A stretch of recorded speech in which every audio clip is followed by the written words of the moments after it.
Hello friends, नमस्कार। Haemoglobin क्या है? हीमोग्लोबिन आपको हम 2 से 4 सेकंड का टाइम देंगे। इस बीच में आप विकल्प चुन करके रिप्लाई करते रहिएगा। विकल्प यहाँ पर आपका सी हो जाता है। मानव रक्त में पाया जाने वाला पदार्थ है हीमोग्लोबिन। आपको बताते चलते हैं हीमोग्लोबिन। हीमोग्लोबिन हीमोग्लोबिन एक प्रोटीन है। क्या है ये? एक प्रोटीन है जो मानव रक्त में पाई जाती है और इसके रासायनिक संयोजन में ग्लोबिन नामक प्रोटीन और हीम नामक लाल रंग का पदार्थ होता है। रुधिर का जो लाल रंग होता है इसी हीम की वजह से होता है। हीम की वजह से होता है। हीम का जो केंद्रीय भाग होता है, रिंग में केंद्रीय भाग किसका होता है? आयरन का बना होता है। इसका जो केंद्रीय भाग होता है आयरन का बना होता है। एक सामान्य व्यक्ति में हीमोग्लोबिन की जो औसतन मात्रा होती है 15 ग्राम प्रति 100 ml रुधिर होती है। ठीक है। और ये शरीर में गैसों के परिवहन का कार्य करता है। गैसों के परिवहन में लिए ऑक्सीजन और कार्बन डाइऑक्साइड को ढोने का काम करता है। ऑक्सीजन हमारे शरीर की कोशिकाओं तक कैसे पहुंचती है? शरीर की कोशिकाओं तक ऑक्सीजन ये हीमोग्लोबिन के माध्यम से पहुंचती है। एक तरीके से आप ये कह सकते हैं सिंपल सी भाषा में कि हीमोग्लोबिन पर सवार होकर के, जैसे हीमोग्लोबिन है तो ऑक्सीजन और कार्बन डाइऑक्साइड को ढोने का काम करती है। तो फाइनली जाकर के ऑक्सीजन कहाँ पर पहुंचती है? हमारे शरीर, जैसे कि हमारा शरीर ही पूरा इस तरीके से बना हुआ, मान लेते हैं ये शरीर है तो शरीर विभिन्न कोशिकाओं से मिलकर के बना है, तो ऑक्सीजन फाइनली ये कोशिका में पहुँचती है। अब यहाँ पर हम एक कोशिका को देख लेते हैं। जो मैंने छोटी छोटी कोशिकाएं बनाई उसका एक डिटेल में ये देखेंगे। तो कोशिका में पहुंचती है, यही कोशिका में आपका रहता है माइटोकॉन्ड्रिया पाया जाता है। माइटोकॉन्ड्रिया में पहुंचती है ये ऑक्सीजन। तो ये जो भोजन पहुंचा रहता है इसका क्या करती है? ऑक्सीडेशन करती है।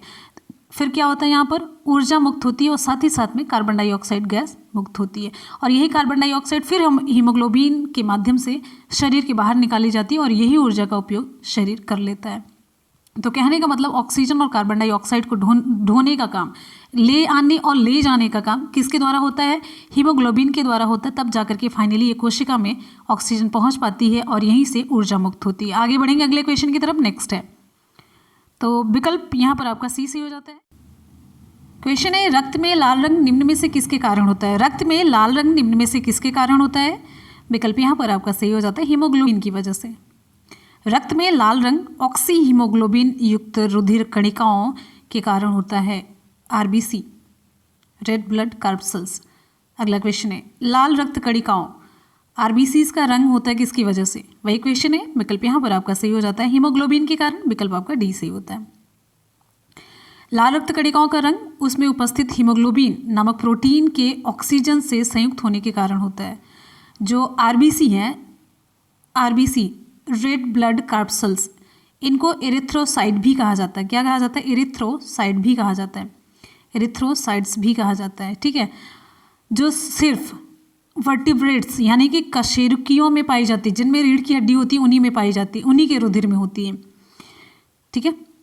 अच्छा, यहाँ पर एक इंपॉर्टेंट क्वेश्चन पूछा जाता है, मनुष्य में ये कैसी होती है? केंद्रक विहीन होती है। जो आरबीसी होती है उनमें केंद्रक नहीं पाया जाता मनुष्य में। और इनकी औसतन संख्या कितनी होती है? पुरुषों में 54 लाख होती है और स्त्रियों में 48 लाख क्यूबिक प्रति क्यूबिक mm होती है। शरीर में ये गैसों के परिवहन का कार्य करती है, अभी मैंने आपको बता ही दिया। आगे बढ़ेंगे अगले क्वेश्चन पर। रक्त शरीर में क्या कार्य करता है? रक्त शरीर में, सारे शरीर में ऑक्सीजन पहुंचाता है। रक्त एक तरल संयोजी ऊतक है, अब सभी को पता है, जो रक्त वाहिनियों के अंदर विभिन्न अंगों में लगातार बहता रहता है। और जो आरबीसी होती है रक्त का एक महत्वपूर्ण घटक होती है, जो फेफड़े से ऑक्सीजन और हीमोग्लोबिन शरीर के अन्य भागों में ले जाने के लिए जिम्मेदार होती है। याद रखिए, जो भी क्वेश्चन आप लोग देखते हैं उसके साथ साथ जितने भी एक्स्ट्रा फैक्ट्स हम आपको बताते हैं, साथ में देखिए, जो क्वेश्चन आप देखते हैं वो तो इंपॉर्टेंट है, चलिए मान लेते हैं, लेकिन साथ साथ में जितने भी हम एक्स्ट्रा फैक्ट्स बताते हैं वो भी आपके एग्जाम के लिए इक्वली इंपॉर्टेंट होते हैं। इवन कभी कभी जो एक्स्ट्रा फैक्ट्स होते हैं ना, क्वेश्चन से ज़्यादा इंपॉर्टेंट होते हैं। तो इसलिए ये मत सोचिए कि खाली क्वेश्चन देख करके भाग चलना है। आपका पर्पज ये होना चाहिए कि क्वेश्चन ज़्यादा से ज़्यादा तैयार हो, राइट? तो ज़्यादा से ज़्यादा क्वेश्चन तैयार हो, इसके लिए आप एक्स्ट्रा फैक्ट्स भी देखते चलिए ध्यान से। निम्न उपकरणों में से किसको रक्तचाप मापने के लिए प्रयुक्त करते हैं? अभी मैंने आपको बता दिया। यहाँ पर विकल्प डी आपका सही होता है, स्फिग्नोमैनोमीटर। विकल्प आपका डी सही होता है, स्फिग्नोमैनोमीटर। आगे बढ़ते हैं। जब एक व्यक्ति वृद्ध होते जाता है तो सामान्यतः उसका रक्तदाब कितना होता है? तो उसका रक्तदाब बढ़ जाता है। विकल्प आपका बी सी होता है। उम्र बढ़ने के साथ साथ मानव में जो ब्लड प्रेशर होता है वो बढ़ता जाता है। जो हमारा सामान्य बीपी होता है 120/80, ये अभी मैंने आपको बताया, लेकिन इससे अधिक होने पर उच्च रक्तदाब, जब हाई ब्लड प्रेशर होता है 120/80 से कम होने पर क्या कहते हैं? निम्न रक्तदाब कहते हैं, लो ब्लड प्रेशर। ये सामान्य, जब इससे ज़्यादा हो गया तो हाई ब्लड प्रेशर और कम हो गया तो लो ब्लड प्रेशर होता है। अच्छा, रक्तदाब को हम किससे मापते हैं? स्फेग्नोमैनोमीटर से मापते हैं। अगला क्वेश्चन हमारा नेक्स्ट है, हमारे शरीर में रक्त का दाब होता है कितना होता है? हमारे शरीर में रक्त का दाब, विकल्प बी, वायुमंडलीय दाब से अधिक होता है। जब कोई डॉक्टर हमारा रक्तचाप नापता है तो वायुमंडलीय दाब के सापेक्ष होता है। एग्जाम्पल के तौर पर यदि डॉक्टर के द्वारा नापा गया रक्तचाप 120 mmHg है, राइट, तो इसका मतलब है कि ये दाब वायुमंडलीय दाब से 120 mmHg अधिक है। रक्तचाप का जो मापन होता है वायुमंडलीय दाब के सापेक्ष होता है, जबकि वायुमंडलीय दाब निर्वात के सापेक्ष मापा जाता है। कहने का मतलब निर्वात के सापेक्ष रक्तदाब कितना होगा? 760 + 120 यानी कि 880 mmHg होता है, mmHg, राइट।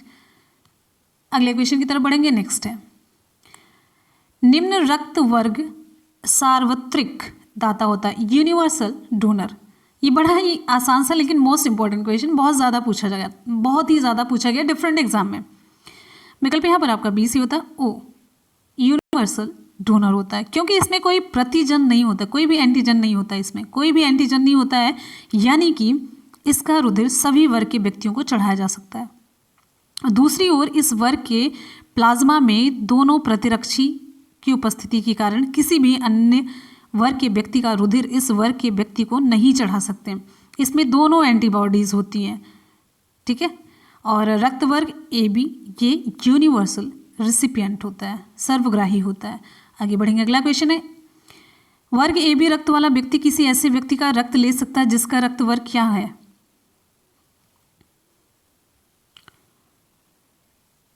कोई भी। अभी आपने देखा सर्वग्राही होता है, ये सर्वदाता नहीं होता, सर्वग्राही है तो किसी का भी ले सकता है, मैंने आपको बता ही दिया। आगे बढ़ेंगे अगले क्वेश्चन की तरफ। नेक्स्ट क्वेश्चन है, हमारे शरीर का अधिकतम भार बना है किससे? हमारे शरीर का अधिकतम भार किससे बना हुआ है? विकल्प आपका डी से होता है, जल से बना हुआ। हमारे शरीर का अधिकतम भार जो है जल से बना है, और जिसमें इसकी मात्रा कितनी पाई जाती है? जिसमें इसकी मात्रा लगभग 2/3 पाई जाती है। एक नवजात बच्चे के शरीर में उसके भार का लगभग 75% भाग जल होता है, जबकि एक वयस्क पुरुष की बात करते हैं तो इसके शरीर में उसके भार का 60 से 65% जल होता है। वयस्क स्त्री की बात करते हैं तो 55 से लेकर के 60% तक भाग जल होता है, ठीक है। आगे बढ़ेंगे। हमारा अगला क्वेश्चन ध्यान से देखिए, एक वयस्क मानव शरीर में जल प्रतिशत कितना होता है? यहाँ पर बताइए, एक वयस्क मानव शरीर में जल का प्रतिशत कितना होता है?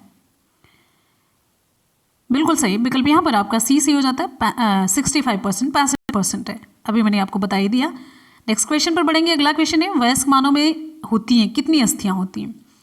ये जितना ही आसान सा क्वेश्चन है उतना ही ज़्यादा पूछा जाता है। विकल्प यहाँ पर आपका बी से होता है, 206 हड्डियाँ होती हैं। कितनी? 206। वयस्क मानव में जो हड्डियाँ होती हैं बोन्स, ये कितनी होती है? 206। ये पूरा बनाती है स्केलेटल सिस्टम बनाती है, कंकाल तंत्र बनाती है, ठीक। और आपको बताते हैं अस्थियों में एक प्रोटीन पाया जाता है, अस्थियों में ओसिन प्रोटीन पाया जाता है। और इसमें जो अस्थियों में कठोरता होती किसकी वजह से होती जानते हैं? अकार्बनिक पदार्थ,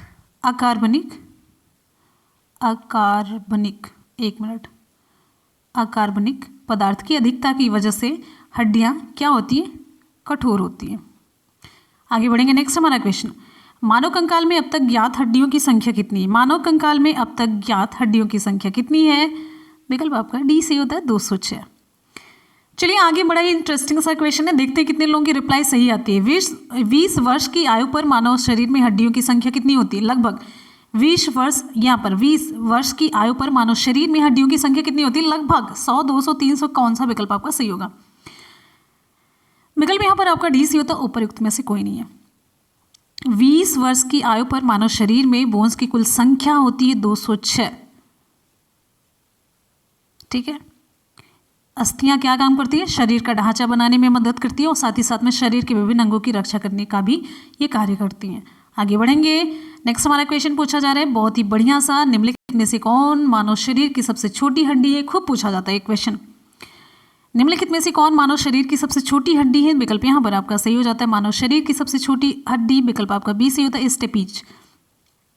मानव शरीर की सबसे छोटी हड्डी स्टेपीज है, जो मनुष्य के कान में पाई जाती है। वो भी कान में, किस कान में? मध्य कर्ण या फिर आंतरिक कर्ण? आप लोग बताइए नीचे कमेंट करके। अच्छा, मानव शरीर की सबसे बड़ी हड्डी कौन सी है? फीमर है। कहाँ पर पाई जाती है?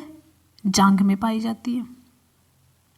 अगला क्वेश्चन, हमारे शरीर की लघुतम हड्डी कहाँ पर पाई जाती है? हमारे शरीर की लघुतम हड्डी, विकल्प आपका ऐसे ही होता है, कान में पाई जाती है, स्टेपीज।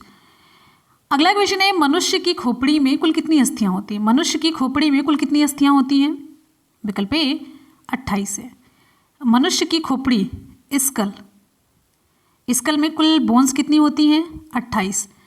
अब यहाँ पर हम इसको बांटते हैं तो 8 जो हड्डी होती है मस्तिष्क के चारों ओर मस्तिष्क खोल बनाती है, जिसे हम कहते हैं ब्रेन केस कहते हैं। और इसमें ब्रेन केस यानी कि अगर हम क्रैनियम भी कहेंगे तो आप कंफ्यूज मत होइएगा, क्रैनियम साइंटिफिक टर्म है। शेष 14 जो हैं वो क्या बनाती हैं? हमारे जो मतलब चेहरा है उसका कंकाल बनाती हैं। और बची हुई 6 ये मध्य कर्ण में कर्ण अस्थियां बनाती, ईयर बोन्स बनाती, जो कि सुनने में सहायक होती है। राइट, आगे बढ़ेंगे। अगला क्वेश्चन हमारा, मनुष्य, यहाँ पर पूछा जा रहा है मनुष्य के शरीर में पसलियों के कितने जोड़े होते हैं? जोड़े पूछे जा रहे हैं। मनुष्य के शरीर में पसलियों के कितने जोड़े होते हैं? यहाँ पर हमारा विकल्प सही हो जाता है ए 12 जोड़े, यानी कि 24। कितनी हुई? 24। कुल पसलियाँ, रिब्स की संख्या कितनी हुई? 12 जोड़ी, यानी कि 24। ये क्या काम करती है? ये पूरा मतलब जो वक्षीय पोर्शन होता है उसको एक सुरक्षा प्रदान करती है। ठीक है, तो आपको बताते चलते हैं इसमें कौन सा अंग सुरक्षित रहता है। आपको मैंने बताया भी है, लंग्स और हार्ट। आगे बढ़ेंगे। अगला क्वेश्चन, मनुष्य के शरीर में पैर की हड्डी कैसी होती है? मनुष्य के शरीर में पैर की हड्डी कैसी होती है? विकल्प सी ठोस होती है। मनुष्य के शरीर में पैर की हड्डी ठोस होती है, जो कि ऊपर से नीचे की ओर, आपको मैंने बताया थाइज है, रस्क और स्नैक, फिर उसके बाद फुट या इसमें डिवाइड होती है ऊपर से। ठीक है, चलिए जांघ में एक क्वेश्चन पूछा जाता है, टिबिया और फिबुला। टिबिया और फ्यूबुला ये 2 हड्डियां कहाँ पाई जाती हैं? हाथ में, नाक में, कान में, पैर में। तो ये सभी पैरों में पाई जाने वाली हड्डियां हैं, टिबिया और फ्यूबुला। ये पूछा गया क्वेश्चन है। शल्य क्रिया में अगला हमारा क्वेश्चन है, शल्य क्रिया में आर्थोप्लास्टी का क्या मतलब है? शल्य क्रिया, ऑपरेशन। विकल्प यहाँ पर आपका सी हो जाता है, कूल्हे के जोड़ का प्रतिस्थापन, हिप ज्वाइंट रिप्लेसमेंट। शल्य क्रिया में आर्थोप्लास्टी कूल्हे के जोड़ का प्रतिस्थापन है। और यहाँ पर अगर आर्थोप्लास्टी की अगर शाब्दिक मीनिंग पर हम चलते हैं, इसका मतलब होता है जोड़ के निर्माण से। तो जो भी दर्द वगैरह रहता है, चलने की क्षमता मतलब गड़बड़ाई रहती है, उसको ठीक करना, मांसपेशियों की शक्ति को सुधारना, ये सभी है। जैसे आर्थराइटिस वगैरह हुआ या फिर अन्य कारण से जो निष्क्रिय हो चुके जोड़े हैं, इसका प्रतिस्थापन या पुनर्संयोजन इस शल्य क्रिया में या ऑपरेशन में किया जाता है, आर्थोप्लास्टी में। राइट, आगे बढ़ेंगे। अगला क्वेश्चन हमारा नेक्स्ट देखिए फटाफट से, कशेरुक रज्जु, स्पाइनल कॉर्ड से कितनी जोड़ियां तंत्रिका निकलती हैं? स्पाइनल कॉर्ड, विकल्प यहाँ पर आपका बी सी हो जाता है 31। कितनी? विकल्प बी सी होता है 31 है। कशेरुक रज्जु, स्पाइनल कॉर्ड 31 जोड़ी तंत्रिकाएं निकल, जैसे ये स्पाइनल कॉर्ड है तो 31 जोड़ी तंत्रिकाएं निकलती हैं। और आपको बताते चलते हैं ये स्पाइनल नर्व्स कही जाती है, हैं स्पाइनल तंत्रिकाएं। ये तंत्रिकाएं हाथ पैरों की पेशियों, त्वचा की ग्रंथियों, सुनने की ज्ञानेंद्रियों, इन सभी तक पहुंची रहती हैं। मतलब ये सभी का कनेक्शन यहाँ से रहता है स्पाइनल कॉर्ड से। चलिए आपको बताते चलते हैं कुछ तंत्रिकाएं जो जुड़ी होती है मस्तिष्क से, उनकी संख्या 12 जोड़ी होती है। इन्हें हम कहते हैं क्रैनियल नर्व्स कहते हैं। क्रैनियल लिख देते हैं यहाँ पर, क्रैनियल नर्व्स। अगला हमारा क्वेश्चन, एक स्वस्थ मनुष्य एक दिन में निम्नलिखित मात्रा में पेशाब करता है, कितना? एक स्वस्थ मनुष्य, विकल्प यहाँ पर आपका सही हो जाता है 1.5 लीटर, 1.5 लीटर है। एक स्वस्थ मनुष्य एक दिन में 1.5 लीटर पेशाब करता है। और मूत्र का जो माध्यम होता है कैसा होता है, हल्का अम्लीय होता है, एसिडिक मीडियम होता है, जिसका ये pH मान पर अगर हम फोकस करें तो ये है 6। और ये पीले रंग का होता है। इसका पीलापन किस वजह से होता है, एक वर्णक पाया जाता है, एक पिगमेंट जिसका नाम है यूरोक्रोम। क्या है, यूरोक्रोम है, इसकी वजह से इसका रंग पीला होता है। और यूरोक्रोम कैसे बनता है, हीमोग्लोबिन के विखंडन से बनता है यूरोक्रोम। और मूत्र में जल का प्रतिशत कितना होता है, 95%। आगे बढ़ेंगे, अगला क्वेश्चन, प्रत्यस्थ इलास्टिक ऊतक टिश्यू जो हड्डियों को एक साथ पकड़े रहते हैं उन्हें हम क्या कहते हैं, उन्हें हम कहते हैं, विकल्प यहाँ पर आपका सही होता है ए, लिगामेंट है। देखिए दोनों, इधर भी बोन है इधर भी बोन है, दो हड्डियों को जोड़ने का काम कौन करता है, लिगामेंट करता है। इसका नाम क्या है, लिगामेंट है। लेकिन अगर यहाँ पर एक बोन है और एक मांसपेशी है तो उसको कौन जोड़ता है, उसको जोड़ने का काम टेंडन करता है। ध्यान दीजिएगा, क्वेश्चन बहुत ज़्यादा पूछा जाता है। अगला क्वेश्चन, दांतों पर जमी परतें बनी रहती हैं, दांतों पर जमी परतें बनी रहती हैं भोजन के कण, थूक, मुख अम्ल और बैक्टीरिया से। दांतों पर जमी परतें भोजन के कण, थूक, भूख, मुख अम्ल और बैक्टीरिया से ये रहती हैं। देखिए भोजन के बाद अगर आप ठीक से सफाई नहीं करते तो भोजन के छोटे छोटे कण दांतों पर चिपके रहते हैं। और आपको बताते चलते हैं, जो एक ये थूक का मुख्य कार्य क्या है, मुख में मतलब एक सलाइवा, कुछ मीडियम ऐसा होना चाहिए, एक सरस बना रहना चाहिए।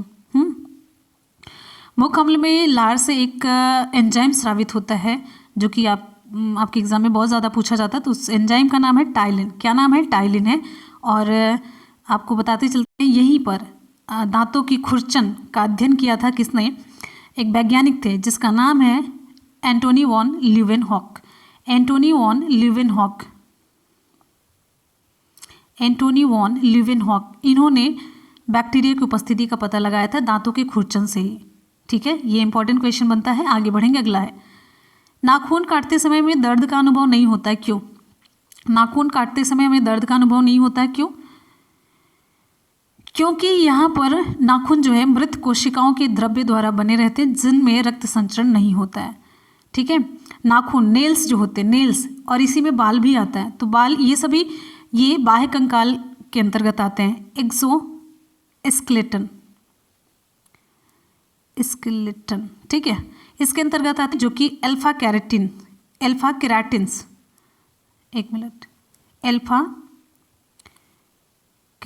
के बने होते हैं। और इन्हें काटने पर दर्द का आभास नहीं होता, क्योंकि ये डेड सेल्स, मृत कोशिकाओं के द्रव्य के द्वारा निर्मित होते हैं जिनमें कि ब्लड सर्कुलेशन नहीं होता। आगे बढ़ेंगे, नेक्स्ट हमारा क्वेश्चन आप सभी की स्क्रीन पर, अस्थि और दंत निर्माण हेतु निम्नलिखित में से किन की आवश्यकता होती है। विकल्प डी, कैल्शियम और फास्फोरस। कैल्शियम और फास्फोरस की आवश्यकता होती है। कैल्शियम और फास्फोरस अस्थि और दंत निर्माण में सहायक है, इसकी कमी से बीमारियां हो जाती हैं। आगे बढ़ेंगे, नेक्स्ट हमारा क्वेश्चन है, वर्तमान आनुवांशिक विज्ञान का जनक कौन है। वर्तमान आनुवांशिक विज्ञान का जनक, विकल्प ए हमारा सही होता है, ग्रेगर जॉन मेंडल है। आनुवांशिकता की खोज ग्रेगर जॉन मेंडल ने की थी, इसलिए इन्हें आनुवांशिक विज्ञान का जनक कहा जाता है। आगे बढ़ेंगे, आनुवांशिकता के जनक के रूप में विख्यात वैज्ञानिक कौन है, वही सवाल है, घुमा करके पूछा गया। विकल्प बी, ग्रेगर जॉन मेंडल, विकल्प आपका बी सी होता है। देखिए डिफरेंट एग्जाम में क्वेश्चन जैसे जैसे पूछे गए हमने सब ले लिया है।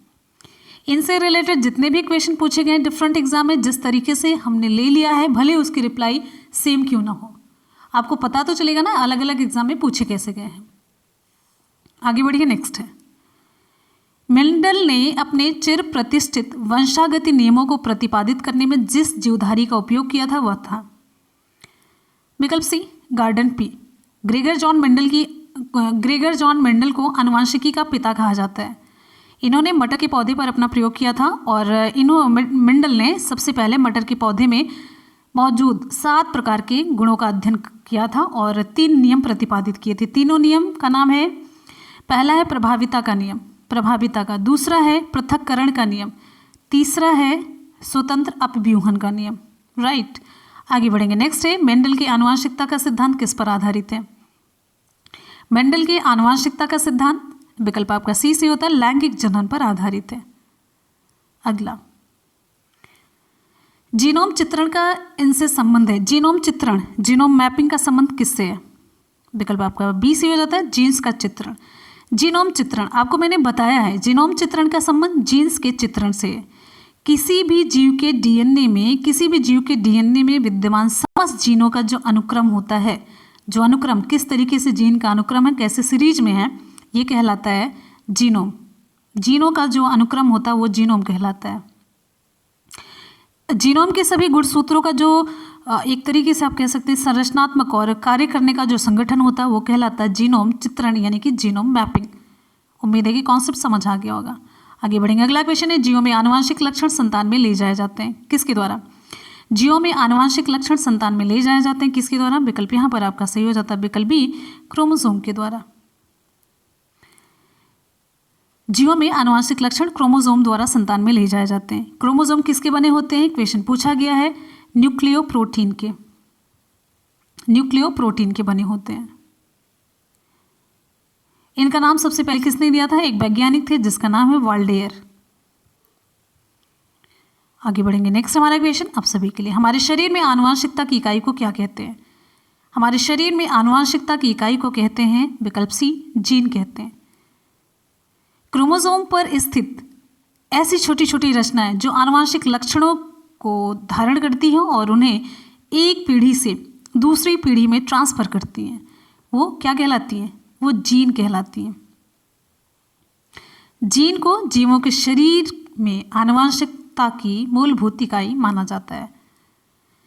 प्लवमान जीन, जंपिंग जीन के सिद्धांत का प्रतिपादन किसने किया? जंपिंग जीन जो एक जगह से उड़ करके मतलब जंप करके दूसरी जगह पहुंच जाती है, तो विकल्प यहाँ पर आपका सी सी हो जाता है, बारबरा मैक्लिंटॉक। बारबरा मैक्लिंटॉक ने जंपिंग जीन का कॉन्सेप्ट बताया, जंपिंग जीन। इसके लिए इन्हें 1983 में नोबेल प्राइज से सम्मानित किया गया था। किस क्षेत्र में? चिकित्सा और विज्ञान के क्षेत्र में। क्लियर है? देखिए, आप लोगों ने एक मैंने एग्जाम्पल आपको बताया, भुट्टा आप देखते हैं, भुट्टे में पूरे पीले पीले दाने होते हैं, लेकिन कहीं कहीं पे काले दाने हो जाते हैं, कहीं पे चितकबरे मतलब ऐसे दाने हो जाते हैं। तो ये जंपिंग जीन की वजह से होता है। ये मक्का के पौधे पर आनुवंशिकता का अध्ययन कर रही थी, तो इस समय इन्होंने देखा कुछ आनुवंशिक तत्व ऐसे हैं जो एक गुणसूत्र में एक स्थान से दूसरे स्थान पर जाने में ये समर्थ हैं। तो फिर अध्ययन करते करते इन्होंने देखा कि जंपिंग जीन्स द्वारा जो आनुवंशिक परिवर्तन होते हैं उससे मक्का के दाने पर धब्बे आ जाते हैं, कुछ स्पॉट्स नजर आ जाते हैं।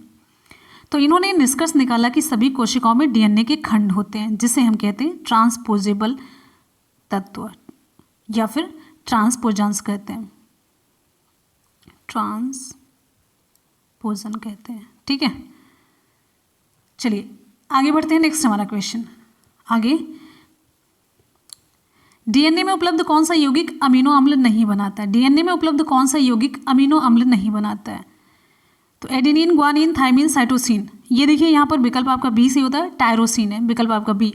एडेनिन, ग्वानिन और साइटोसिन ये अमीनो अम्ल बनाते हैं। अमीनो अम्ल क्या है? प्रोटीन निर्माण की छोटी इकाई। जैसे ये पूरा प्रोटीन हो गया, जैसे एक माला है पूरा प्रोटीन है, तो माला के जो दाने हैं छोटे छोटे जो मोतियाँ हैं वो हैं अमीनो एसिड, और ये पूरा मिला करके बनाते हैं प्रोटीन।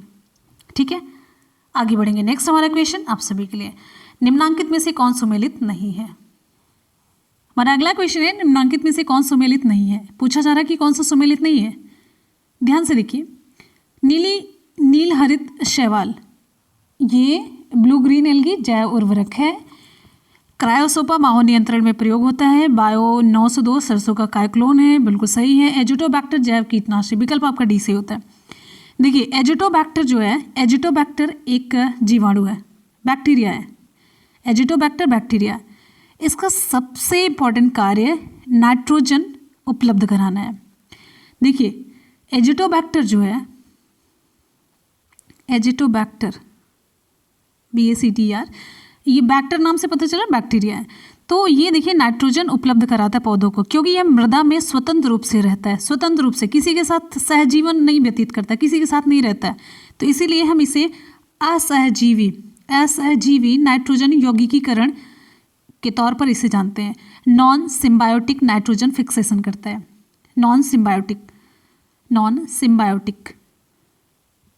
ध्यान रखिएगा, बहुत इंपॉर्टेंट है, जब भी आपके एग्जाम में पूछा जाएगा ना, ऐसे पूछ लिया जाता है नॉन सिम्बायोटिक निम्न में से कौन सा, आप एकदम से आंख मूंद करके लगा देंगे नाइट्रोजन फिक्सेशन आपने देखा, पता चले राइजोबियम पे मार दिए, तो ऐसा नहीं है। इसी तरीके का क्वेश्चन आपके पिछले एग्जाम में पूछा गया था। इसका उपयोग, फिर ये जो नाइट्रोजन होता है इसका उपयोग पौधे अपने वृद्धि और विकास के लिए करते हैं। आपको बताते चलते हैं, जो एजिटोबैक्टर जीवाणु है वायु में स्वतंत्र रूप से रह करके मुख्य नाइट्रोजन यौगिकीकरण करने वाले ये जीवाणु होते हैं। ठीक है, विकल्प यहाँ पर आपका सही हो जाता है, विकल्प डी, एजिटोबैक्टर जैव कीटनाशी नहीं है, तो विकल्प आपका डी यहाँ पर सही होता है। नेक्स्ट क्वेश्चन है, निम्नलिखित में से किस फसल में नील हरित शैवाल मुख्यतः जैव उर्वरक के रूप में प्रयोग होते हैं? विकल्प आपका सी से होता है, धान है। देखिए, विभिन्न फसलों में जो जैव उर्वरक होते हैं, बायोफर्टिलाइजर के रूप में सूक्ष्मजीव प्रयोग किए जाते हैं, जैसे एजिटोबैक्टर है, एजिटोबैक्टर, साथ ही साथ में Azospirillum, rhizobium, blue green algae, BGA, blue green algae, और फॉस्फेट सॉल्युबलाइजिंग बैक्टीरिया, इनका प्रयोग किया जाता है। कहने का मतलब इन सारे सूक्ष्मजीवों का प्रयोग बायोफर्टिलाइजर यानी कि जैव उर्वरक के रूप में प्रयोग किया जाता है। ऐसे जीव जिनका उर्वरक के रूप में प्रयोग किया जाता है वो ये सब है। ये सूक्ष्मजीव कई क्रियाओं के माध्यम से विभिन्न प्रकार की क्रियाएं करते हैं और नाइट्रोजन और सभी, मतलब नाइट्रोजन हुआ, फॉस्फेट हुआ, इन सभी के द्वारा पौधों की वृद्धि और विकास करने में महत्वपूर्ण भूमिका निभाते हैं। जो नीली हरी शैवाल है इसका उपयोग जैव उर्वरक के रूप में नाइट्रोजन की आपूर्ति के लिए धान की फसल में किया जाता है। विकल्प यहाँ पर आपका सी सही होता है। ठीक है, आगे बढ़ेंगे। नील हरित शैवाल पूछा ना, तो नाइट्रोजन के लिए विकल्प आपका यहाँ पर सी सही होता है। आगे बढ़ेंगे, नेक्स्ट हमारा क्वेश्चन है, नील हरित शैवाल का उपयोग नत्रजन आपूर्ति हेतु किया जाता है। ये क्वेश्चन कई बार पूछा गया एग्जाम में, तो विकल्प यहाँ पर आपका सही हो जाता है, धान में नाइट्रोजन की आपूर्ति के लिए ब्लू ग्रीन एल्गी का प्रयोग किया जाता है। नीली हरी शैवाल, ये शैवाल ही होती है, ब्लू ग्रीन एल्गी ये शैवाल ही होती है, ध्यान रखिएगा, जिसमें क्लोरोफिल वगैरह पाया जाता है।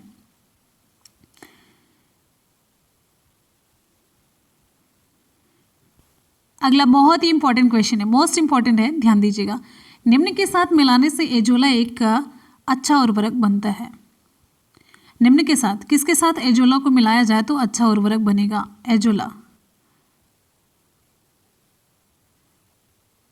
विकल्प ऐसे ही होता, ब्लू ग्रीन एल्गी के साथ मिला दिया जाए तो एक अच्छा उर्वरक बनता है। देखिए, ब्लू ग्रीन एल्गी, नीली हरी शैवाल और एजोला एक सहचारी है, मतलब ये एक तरीके से ब्लू ग्रीन एल्गी जो है एजोला का सहचारी है और इसके साथ में मिलाने से अच्छी उर्वरकता प्राप्त होती है। जो नीली हरी शैवाल है ये बहुत ही छोटा सा शैवाल है, जो जबकि ये एजोला जो है एक जलीय फर्न होता है, एक्वाटिक फर्न होता है, जिसकी पत्तियों की पृष्ठीय सतह पर पाई जाने वाली जो छोटी छोटी से ऐसे गुहिकाएँ होती हैं उसमें एक जीवाणु पाया जाता है, एनाबेनाई एजोलाई। इसकी मदद से नाइट्रोजन का स्थिरीकरण करता है और साथ ही साथ में उपज में वृद्धि भी करता है। ये क्वेश्चन बहुत बार पूछा गया है। आगे देखिए, नेक्स्ट, एजोला बहुधा जैव उर्वरक के रूप में प्रयोग किया जाता है क्योंकि इसका सहचारी है। क्या? इसका सहचारी, इसके साथ चलने वाला, तब ये ज़्यादा अच्छे तरीके से वर्क कर पाता है। तो ये है विकल्प आपका, ये ब्लू ग्रीन एल्गी है। ठीक है, आगे, निम्नलिखित में से कौन से सूक्ष्म जीवी जैव उर्वरक के रूप में प्रयुक्त होते हैं? तो ये विकल्प आपका ऐसे होता है, साइनोबैक्टीरिया जैव उर्वरक फर्टिलाइजर के रूप में प्रयुक्त होते हैं और बायो फर्टिलाइजर की वजह से फसल को पोषक तत्व मिलता रहता है और साथ ही साथ में मृदा की जो उर्वरता रहती है वो भी स्थिर बनी रहती है। आगे बढ़ेंगे, नेक्स्ट हमारा क्वेश्चन है, फसलोत्पादन में नत्रजन उपयोग क्षमता की वृद्धि की जा सकती है कैसे? फसलोत्पादन में नत्रजन उपयोग क्षमता की वृद्धि कैसे की जा सकती है? फसल के उत्पादन में जो नाइट्रोजन यूज की कैपेसिटी वो कैसे बढ़ाई जा सकती है? उर्वरक की मात्रा के बार बार प्रयोग द्वारा, नत्रजन अवरोधक के प्रयोग के द्वारा, नत्रजन धीरे छोड़ने वाले उर्वरकों के प्रयोग के द्वारा। विकल्प आपका डी सही होता है। सारी प्रक्रिया के द्वारा ये नाइट्रोजन उपयोग क्षमता को बढ़ाया जा सकता है। Nitrogen use efficiency, NUE, nitrogen use efficiency, इसमें ये मात्रा का जो वृद्धि, उर्वरक की मात्रा का बार बार प्रयोग किया जाए। स्प्लिट एप्लीकेशन, नत्रजन अवरोधक, नाइट्रोजन इनहिबिटर्स, इनका प्रयोग करके नत्रजन धीरे धीरे छोड़े जाएं। स्लो रिलीज वाले उर्वरकों का प्रयोग किया जाए, तब इसके द्वारा नाइट्रोजन उपयोग की जो क्षमता होती है वो बढ़ती है। आगे हमारा क्वेश्चन है, सोयाबीन में नाइट्रोजन फिक्सेशन के लिए जिम्मेदार बैक्टीरिया कौन सा है? सोयाबीन में नाइट्रोजन फिक्सेशन के लिए जिम्मेदार बैक्टीरिया कौन सा है? इसका सही जवाब हो जाता है विकल्प डी, राइजोबियम ट्राइफोलाई। फसल उत्पादन में नाइट्रोजन स्थिरीकरण के लिए, सोयाबीन में नाइट्रोजन फिक्सेशन के लिए जिम्मेदार जो बैक्टीरिया होता है, विकल्प आपका यहाँ पर सही हो जाता है राइजोबियम ट्राइफोलाई। अगला क्वेश्चन 24D क्या है? 24D विकल्प आपका सही हो जाता है डी, एक खरपतवार नाशी है। 24D 24 dichlorophenoxy acetic acid, 24 dichlorophenoxy acetic acid, ठीक है। ये ऑक्सिन है, एक पादप हार्मोन है जिसका उपयोग वीडीसाइड के रूप में किया जाता है, खरपतवार नाशी के रूप में किया जाता है, वीडीसाइड के रूप में किया जाता है। आपको बताते चलते खरपतवार क्या, खेतों में फसलों के साथ अनावश्यक रूप से उगकर ये पौधे किसके साथ, जल हुआ, प्रकाश हुआ, खनिज हुआ, लवण, इन सभी के लिए इनके साथ कंपटीशन करते हैं, जिसके फलस्वरूप पौधों की वृद्धि जिसका हमको प्रयोग करना, उसकी वृद्धि और विकास सही से नहीं हो पाता तो उत्पादन क्षमता भी घट जाएगी, और साथ ही साथ में इनको मिल जाता है जो खरपतवार होते हैं। अगला, नाभिक के अलावा कोशिका के किस कोशिकांग में DNA होता है? नाभिक, यहाँ न्यूक्लियस के अलावा विकल्प डी हमारा सही होता है माइटोकॉन्ड्रिया है। अगर माइटोकॉन्ड्रिया के अलावा क्लोरोप्लास्ट यानी कि हरित लवक लिखा होता तब भी वो भी सही होता। हरित लवक इन दोनों में DNA पाया जाता है। DNA डीऑक्सीराइबोन्यूक्लिक एसिड एक आनुवांशिक पदार्थ होता है और जीवों के लक्षणों की सूचनाओं को एक पीढ़ी से दूसरी पीढ़ी में ले जाता है। DNA की खोज किसने की थी? DNA की खोज की थी फ्रेडरिक मिशर ने की थी। और साथ ही साथ में DNA का जो डबल हेलिक्स मॉडल है वो किसने दिया था? DNA डबल हेलिक्स मॉडल, मतलब DNA इस तरीके से 2 स्ट्रैंड से मिलकर के बना होता है। इसका मॉडल प्रस्तुत किया था जेम्स वाटसन और फ्रांसिस क्रिक ने। आगे बढ़ेंगे, अगला क्वेश्चन हमारा नेक्स्ट, साधारण मानव में गुणसूत्र कितने होते हैं? विकल्प यहाँ पर आपका 20 ही होता है। 46 गुणसूत्र होते हैं। कितने जोड़ी होते हैं? 23 जोड़ी होते हैं, जिसमें से 23 जोड़ी में से 22 जोड़ी जो होते हैं दोनों में, स्त्री और पुरुषों में समान होते हैं, जिसे हम कहते हैं ऑटोसोम्स। क्या कहते हैं? ऑटोसोम्स कहते हैं, ठीक है। अच्छा, साथ ही साथ में अब ये जानिए पुरुषों में ये जो 23वां जोड़ा होता है वो कौन सा होता है? तो 44 तो सभी में बराबर होंगे, प्लस XY ये होगा 23वां जो गुणसूत्र है ये पुरुष में। 44 प्लस XX ये हो जाएगा स्त्री में। स्त्री का जो 23वां जोड़ा होता है XX होता है और ये XY होता है, और इसे हम कहते हैं सेक्स डिटर्मिनेशन क्रोमोसोम, यानी कि सेक्स को डिटरमाइन करने वाला क्रोमोसोम होता है। आगे की जनरेशन में लड़का होगा या लड़की इसी लिंग गुणसूत्र से निर्धारित होता है, ठीक है। जनक से अगर XY गुणसूत्र मिलते हैं तो वो पुत्र बनता है, और जनक से XX गुणसूत्र मिलते हैं तो वो स्त्री बनती है, मतलब लड़की बनती है, पुत्री बनती है। आगे बढ़ेंगे, अगला क्वेश्चन है, मानव शरीर की कोशिकाओं में पाए जाने वाले गुणसूत्र जोड़ों की संख्या कितनी? अब यहीं पर 46 हो गया तो जोड़े कितने होंगे? 23। विकल्प आपका सी सही होता है। नेक्स्ट क्वेश्चन, निम्न में से किस में लिंग गुणसूत्र नहीं होते हैं? निम्न में से किस में लिंग गुणसूत्र नहीं होते हैं? विकल्प यहाँ पर आपका सही हो जाता है डी, छिपकली में। छिपकली की जितनी भी प्रजातियां हैं वो, और साथ ही साथ में रेप्टाइल्स यानी कि सरीसृप, इनमें लिंग गुणसूत्र नहीं होते। इनका जो लिंग निर्धारण होता है कैसे होता है? एनवायरनमेंट टेम्परेचर से होता है। किससे होता है? टेम्परेचर से। आगे बढ़ेंगे। अगला क्वेश्चन, पादप कोशिका जंतु कोशिका से किस प्रकार भिन्न होती है? यानी कि पादप कोशिका में क्या ऐसा होता है जो जंतु में नहीं पाया जाता, या फिर किस आधार पर जंतु में है जो पादप में नहीं पाया जाता? विकल्प यहाँ पर बी से हो जाता है कोशिका भित्ति, सेल वॉल। कोशिका है, कोशिका के चारों ओर पाई जाने वाली एक दीवार होती है, इसे हम कहते हैं सेल वॉल। अब दीवार इतनी मोटी सी नहीं होती है, झिल्ली होती है, पतली पतली सी, बहुत ही पतली सी। तो बस समझाने के लिए है। तो पादप कोशिका जंतु कोशिका से भिन्न होती क्योंकि इसकी कोशिका में बाह्य आवरण एक पाया जाता है जिसे हम कहते हैं सेल वॉल, कोशिका भित्ति कहते हैं, जो कि हरे पौधों में मुख्यतः किसकी बनी होती? सेल्यूलोज की बनी होती है। इसके अलावा जो हरे पौधे की कोशिकाएं होती हैं उसमें क्लोरोफिल पाया जाता है, हरित लवक क्लोरोप्लास्ट पाया जाता है, जबकि जंतु कोशिका में सेल वॉल और क्लोरोप्लास्ट ये नहीं पाया जाता। आगे बढ़ेंगे। अगला क्वेश्चन है, जंतु कोशिका में निम्न में से क्या अनुपस्थित होता है? जंतु कोशिका में निम्न में से क्या अनुपस्थित होता है? सेल्यूलोज की कोशिका भित्ति, केंद्रक, माइटोकॉन्ड्रिया, या फिर कौन सा सही होगा? जंतु कोशिका, विकल्प यहाँ पर आपका सही हो जाता है सेल्यूलोज की कोशिका भित्ति। अभी आप लोगों ने पीछे क्वेश्चन देखा। जैव कोशिका का कौन सा भाग पावर हाउस कहलाता है? पावर हाउस, ऊर्जा गृह, पावर हाउस किसे कहते हैं? विकल्प सी माइटोकॉन्ड्रिया। माइटोकॉन्ड्रिया में ही, आपको अभी मैंने समझाया, माइटोकॉन्ड्रिया में ही ऑक्सीजन जब पहुंचता है तो भोजन का ऑक्सीडेशन होता है और यहीं पर ऊर्जा मुक्त होती है। ऊर्जा को एटीपी के रूप में, एडिनोसिन ट्राइफॉस्फेट के रूप में संचित कर लिया जाता है और यही जब एटीपी का एक बॉन्ड टूटता है तो ये एडिनोसिन डाइफॉस्फेट प्लस फॉस्फेट में टूटता है और यही जब एक बॉन्ड टूटता है यहीं से ऊर्जा मुक्त होती है। इसी से जीवधारियों को ऊर्जा मिलती है। इसीलिए माइटोकॉन्ड्रिया को ऊर्जा का पावर हाउस या कोशिका का पावर हाउस या फिर ऊर्जा गृह कहा जाता है। पीतपिंड कहाँ पाई जाने वाली कोशिकाओं की संहति है? विकल्प आपका यहाँ पर सही हो जाता है विकल्प बी, अंडाशय। विकल्प आपका बी सही होता है अंडाशय, ओवरी।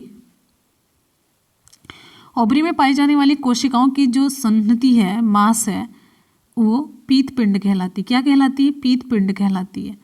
स्त्रियों में आपको बताते चलते हैं, एक हार्मोन पाया जाता है जिसे हम कहते हैं प्रोजेस्टेरॉन हार्मोन। अच्छा ये बताइए, प्रोजेस्टेरॉन एस्ट्रोजन किस में पाया जाता है?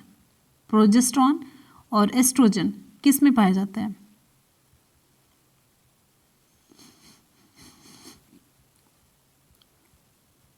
हाँ बताइएगा, पुरुष में या स्त्री में या फिर दोनों एक ही में या फिर दोनों किसी में नहीं? प्लाज्मा झिल्ली किसकी बनी होती? प्लाज्मा झिल्ली किसकी बनी होती है? प्रोटीन से, लिपिड से, कार्बोहाइड्रेट से। विकल्प यहाँ पर आपका ए और बी दोनों सही होता है, प्रोटीन से भी और लिपिड से भी।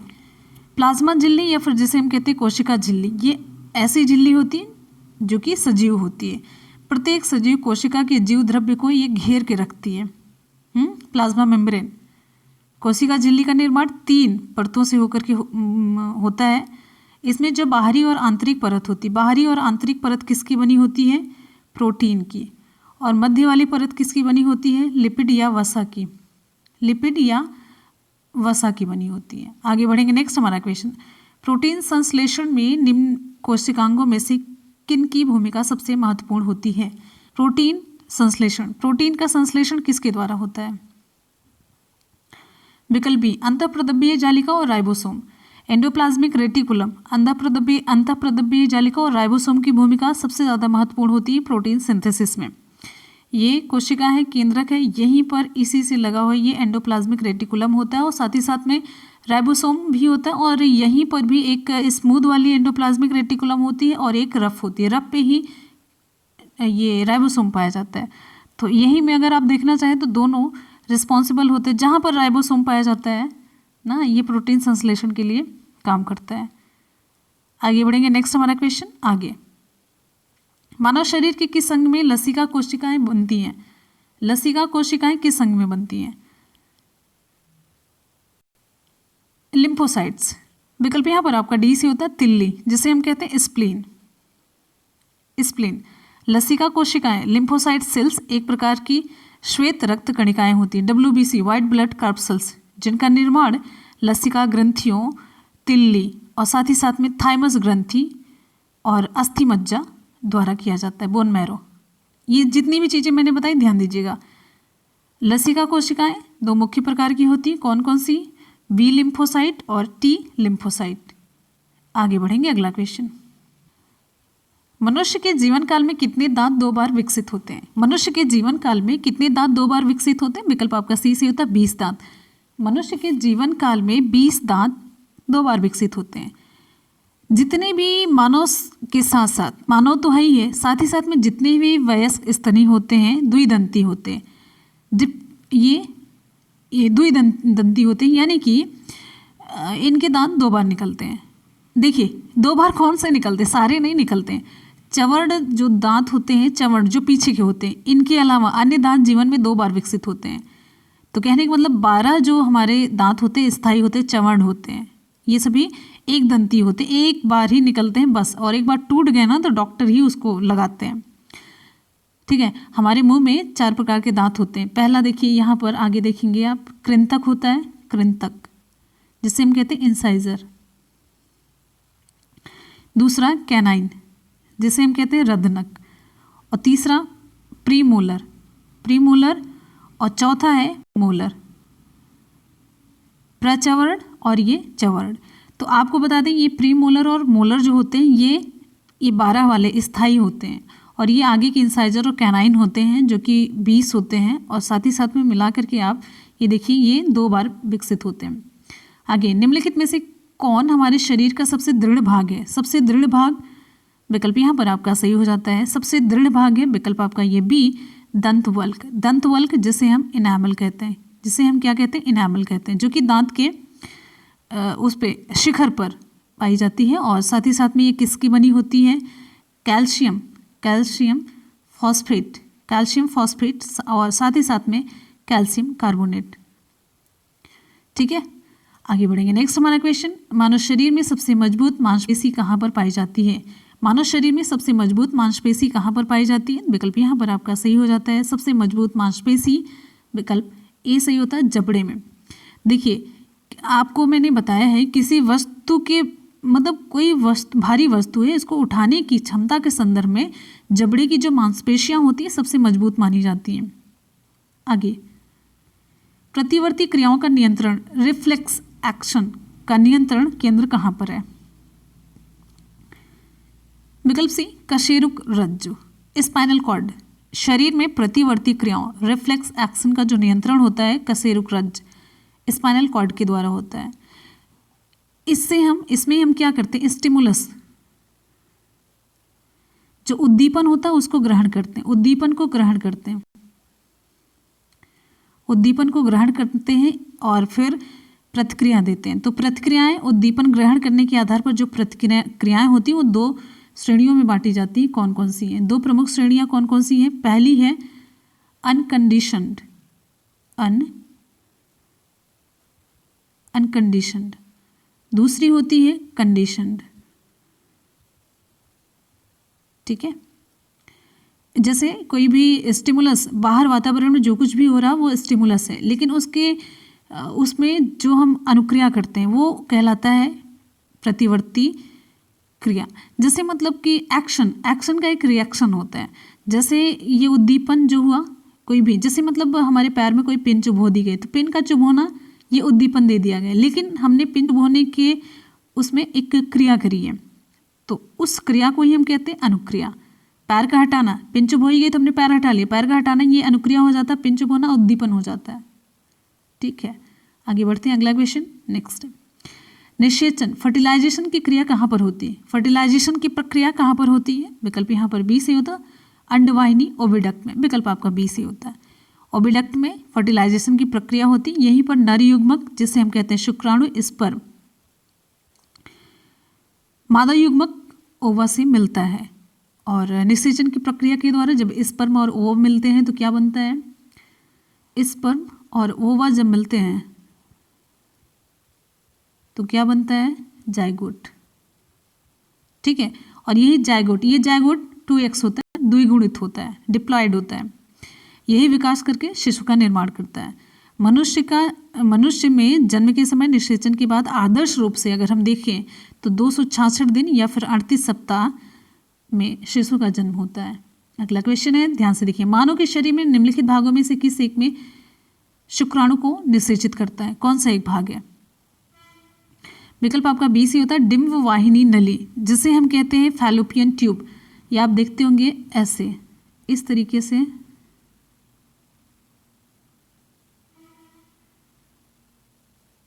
ऐसे, यहाँ पर ये ओवरी होती है और ये है फैलोपियन ट्यूब।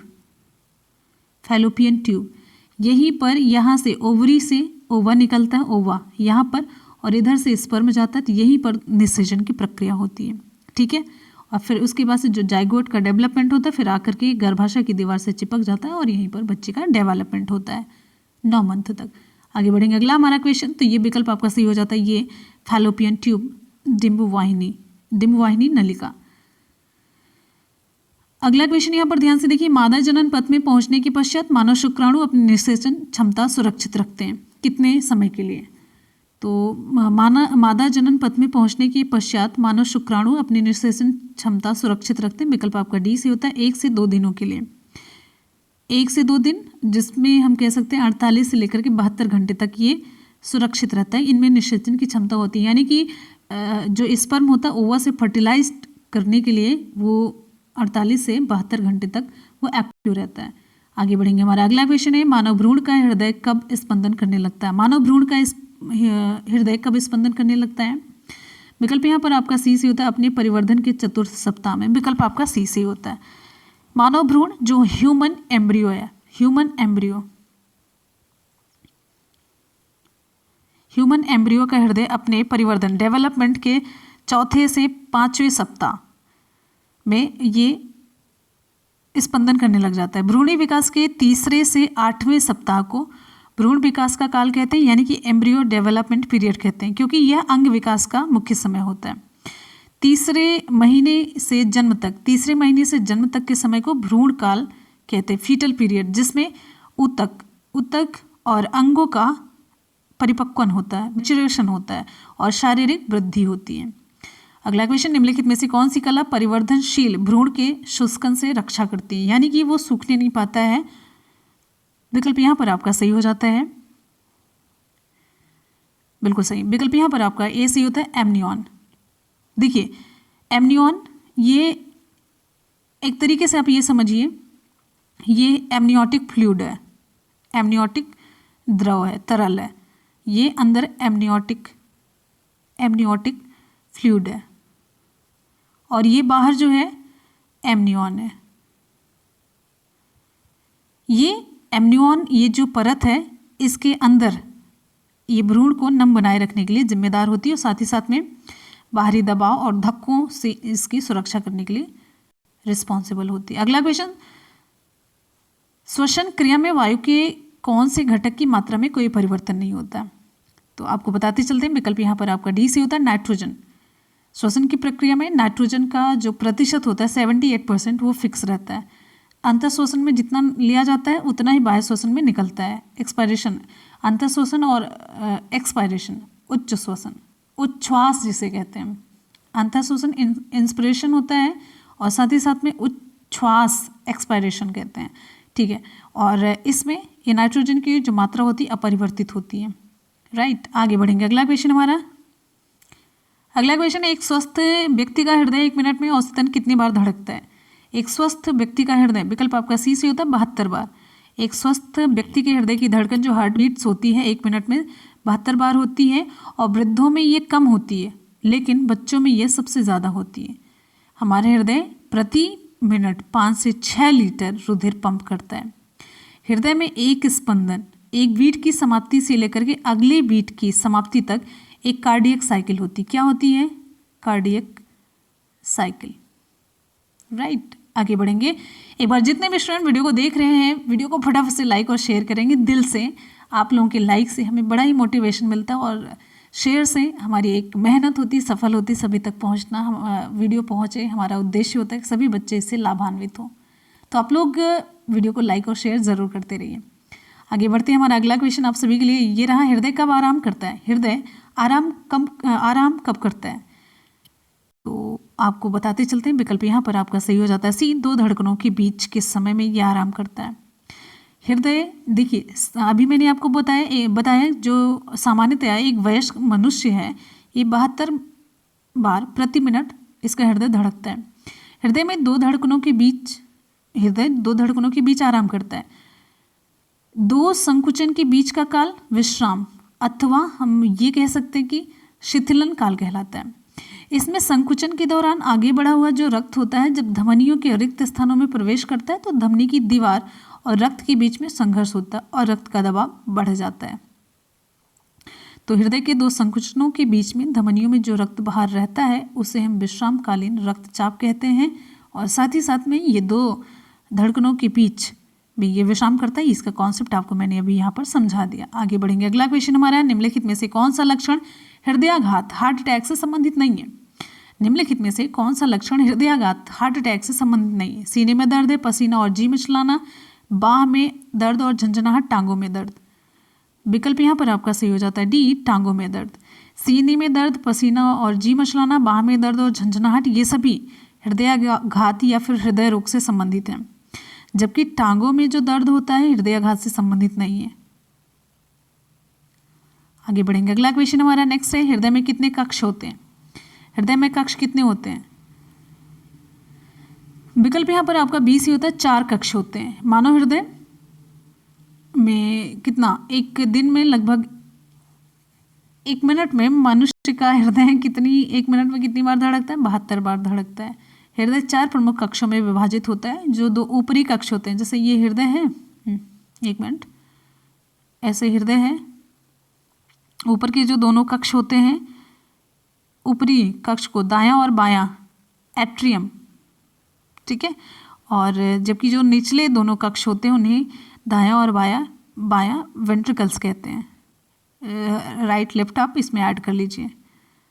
आगे बढ़ेंगे। अगला क्वेश्चन हमारा नेक्स्ट है, हृदय स्पंदन एक विद्युतीय द्वारा निष्पादित होती है जो उपजती है कहाँ पर? विकल्प यहाँ पर आपका सी होता है, हृदय में। हृदय में ऐसी कोशिकाएं होती हैं जो विद्युतीय तरंगे उत्पन्न करती हैं। इन्हें हम पेसमेकर कोशिकाएं कहते हैं। क्या कहते हैं? पेसमेकर कोशिकाएं कहते हैं। पेसमेकर कोशिकाएं कहते हैं।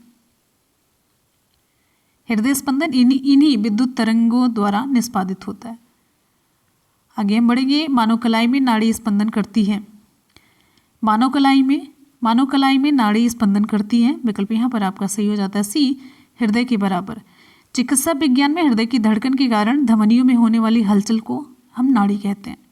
सामान्यतः नाड़ी स्पंदन की दर हृदय के धड़कने की दर के बराबर मानी जाती है, इसीलिए तुरंत नाड़ी को देखिए चेक करते हैं ना। आगे बढ़ेंगे। हमारा अगला क्वेश्चन, रक्त होता है, रक्त क्या है?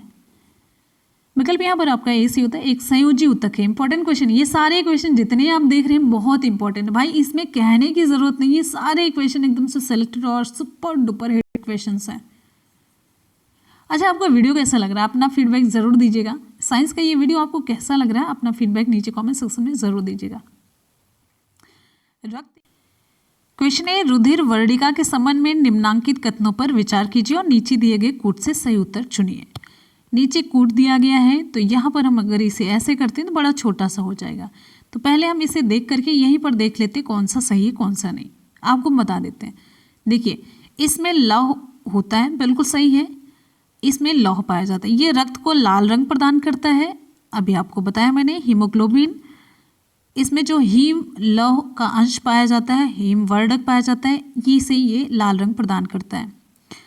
और ये कुछ रोगों के प्रति प्रतिरक्षा प्रदान करता है।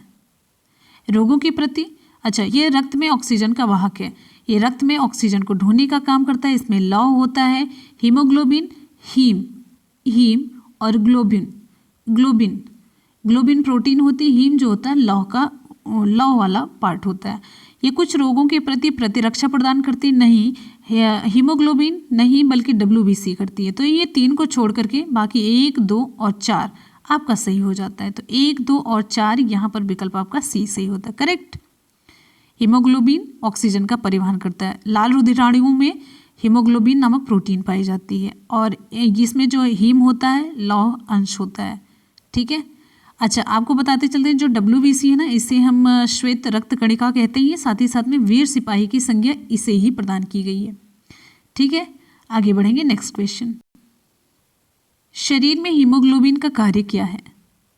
ऑक्सीजन का परिवहन करना। विकल्प आपका ए सही होता है।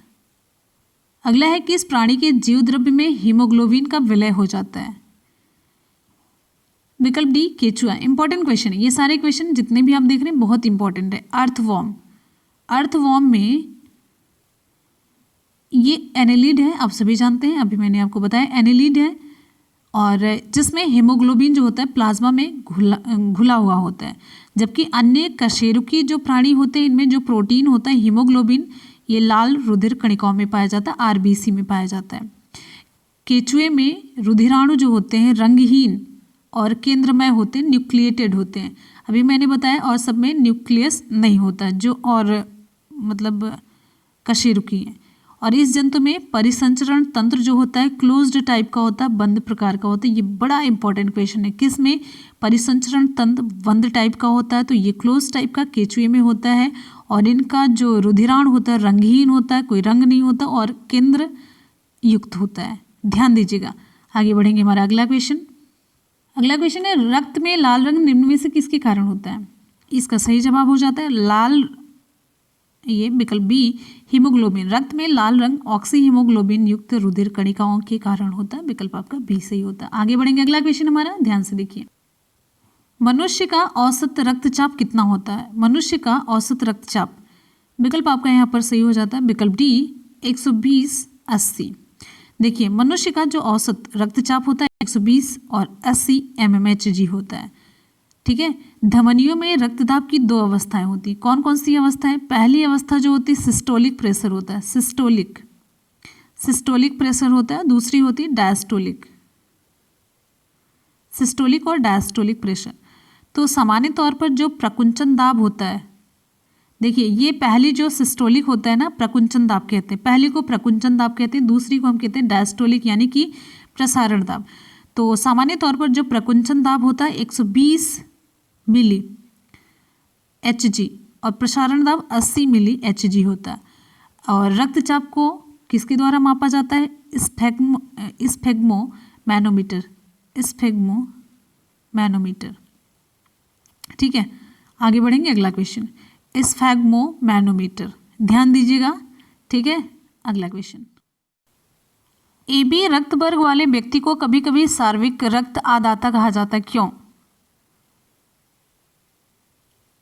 क्योंकि उसके रक्त में एंटीबॉडी का अभाव होता है। आपको मैंने बताया AB रक्त समूह के लोग यूनिवर्सल रेसिपिएंट होते हैं, क्योंकि इनमें एंटीजन A और B दोनों होता है, लेकिन कोई एंटीबॉडी नहीं पाई जाती, ना A ना B, जिसके कारण से इनमें एग्लूटिनेशन नहीं होता है। और AB रक्त वर्ग वाले व्यक्तियों को किसी भी रक्त वर्ग का रक्त दिया जा सकता है। ठीक है। विकल्प यहाँ पर आपका सही हो जाता है, इनके रक्त में कोई कोई भी एंटीबॉडी नहीं पाई जाती, इनके रक्त में एंटीबॉडी का अभाव होता है। विकल्प आपका बी सही होता है। आगे बढ़ेंगे, हमारा अगला क्वेश्चन है रक्त समूह की खोज किसने की थी। रक्त समूह की खोज किसके द्वारा की गई थी, तो रक्त समूह, विकल्प यहाँ पर आपका सही हो जाता है, रक्त समूह की खोज की गई थी विकल्प डी कार्ल लैंडस्टीनर के द्वारा। राइट। आगे बढ़ेंगे, अगला क्वेश्चन हमारा नेक्स्ट है एक सामान्य व्यक्ति के रक्त का पीएच स्तर क्या होता है। एक सामान्य व्यक्ति के रक्त का पीएच स्तर क्या होता है। Very good. विकल्प यहाँ पर आपका सही हो जाता है 7.35 से लेकर के 7.45 तक होता है। ठीक है। रक्त का जो पीएच स्तर होता है 7.35 से लेकर के 7.45 के मध्य होता है। ठीक है। आगे बढ़ेंगे, अगला क्वेश्चन हमारा नेक्स्ट है रक्त का पीएच मान, वही क्वेश्चन है, तो यहाँ पर नियर अबाउट विकल्प सी 7.4 है। एंटीजन क्या होता है।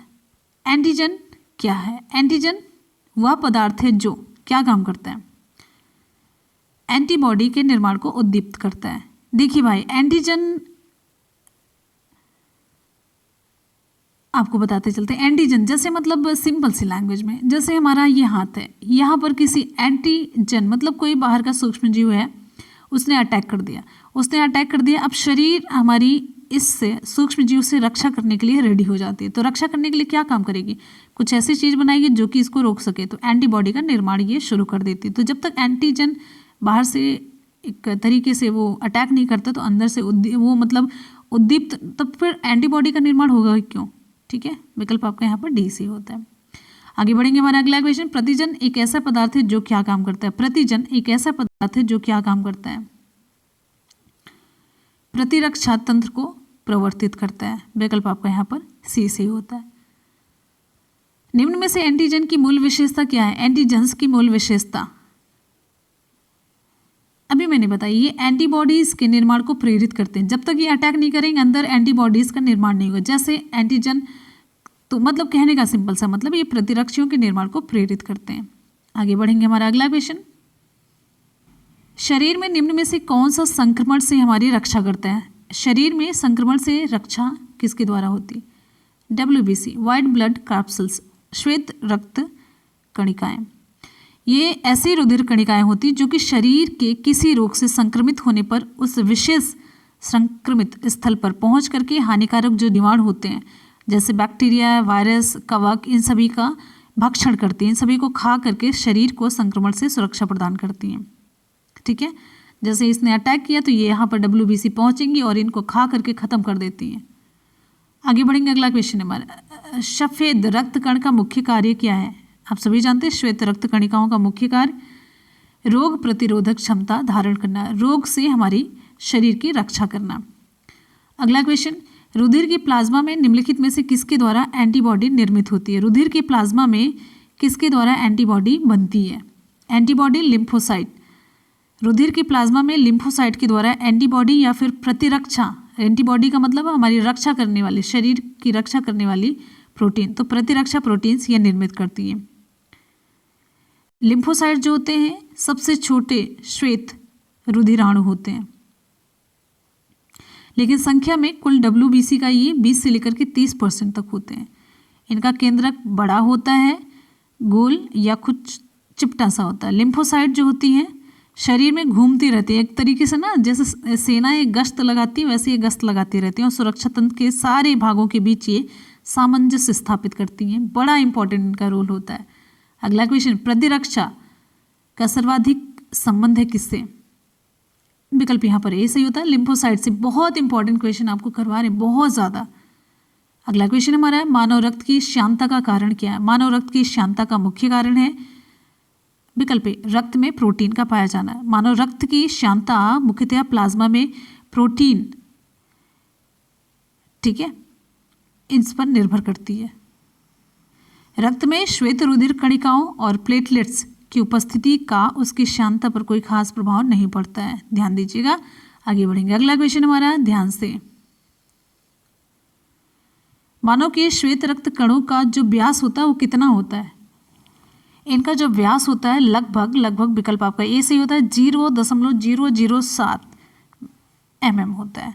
WBC श्वेत रक्त कण प्राय मनुष्यों में पाए जाते हैं और इनकी संख्या लाल रक्त कणों की संख्या से कम होती है और ये दो प्रकार की होती है, एक कणिकामय होती है और एक कणिका विहीन होती है।